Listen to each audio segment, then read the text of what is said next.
सावन का महीना जिसे श्रावण भी कहा जाता है, हिंदू कैलेंडर का 5वां महीना है। ये वो समय है जब पूरा भारत शिवमय हो जाता है। हर गली, हर मंदिर में बम बम बोले की गूंज सुनाई देती है। किंतु इस महीने की महत्ता को समझने के लिए हमें एक लंबी यात्रा पर जाना होगा। एक ऐसी यात्रा जो हमें पौराणिक काल में ले जाएगी। तो चलिए शुरू करते हैं इस कहानी को सती के जन्म से। माता सती, जो कि स्वयं आदि शक्ति का अवतार थी, उन्होंने दक्ष प्रजापति के यहाँ जन्म लिया। बचपन से ही उनका मन भगवान शिव की भक्ति में रमा रहता था। जैसे जैसे वे बड़ी हुई, उनकी भगवान शिव के प्रति भक्ति और प्रेम भी बढ़ता गया। किंतु उनके विवाह के बाद एक बहुत बड़ा मोड़ आता है। दक्ष ने एक बड़ा यज्ञ आयोजित किया, जिसमें उन्होंने सभी देवताओं को आमंत्रित किया, किंतु भगवान शिव को नहीं बुलाया।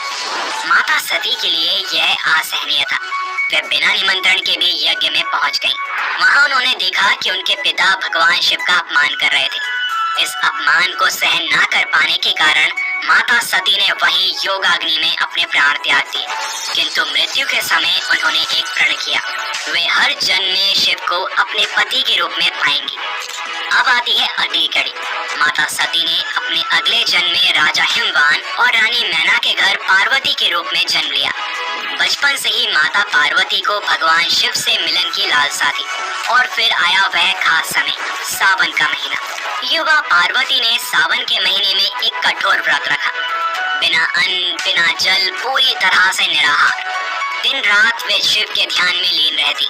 सूर्य की तपती धूप हो या बरसात की रिमझिम फुहार, पार्वती अडिग रही अपनी साधना में। इस अटूट भक्ति और समर्पण से प्रभावित होकर स्वयं भगवान शिव माता पार्वती की परीक्षा लेने आए।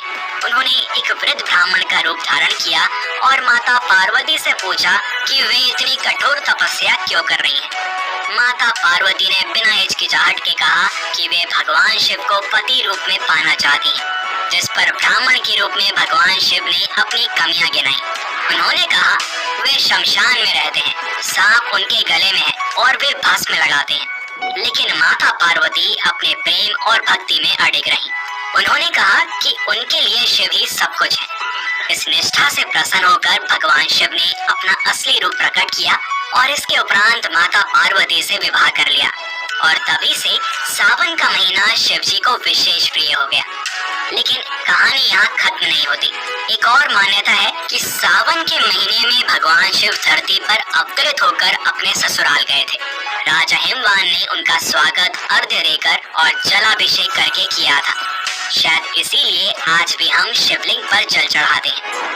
इस मान्यता के अनुसार हर साल सावन में शिव जी अपने ससुराल आते हैं, इसलिए भक्त इस महीने में पूरी श्रद्धा से उनकी आराधना करते हैं ताकि उन्हें शिव जी का आशीर्वाद मिल सके। अब आती है एक और महत्वपूर्ण कथा, जो कि है मार्कंडेय ऋषि की। मार्कंडू ऋषि के पुत्र मार्कंडेय को अल्पायु का श्राप मिला था। उन्हें केवल 16 वर्ष की आयु मिली थी, लेकिन मार्कंडेय जी ने हार नहीं मानी। सावन के महीने में उन्होंने घोर तपस्या की और भगवान शिव की आराधना की। दिन रात वे शिवलिंग की पूजा करते, पंचाक्षरी मंत्र का जाप करते और उनकी भक्ति इतनी गहन थी कि भगवान शिव स्वयं प्रकट हो गए। भगवान शिव ने मार्कंडेय को ऐसी शक्तियां दी कि जब यमराज उन्हें लेने आए तो वे उनका स्पर्श भी ना कर पाए। मार्कंडेय ने शिवलिंग को गले लगा लिया था और भगवान शिव ने उन्हें अमृत का वरदान दे दिया। ये सभी कथाएं हमें बताती हैं कि सावन का महीना क्यों इतना महत्वपूर्ण है।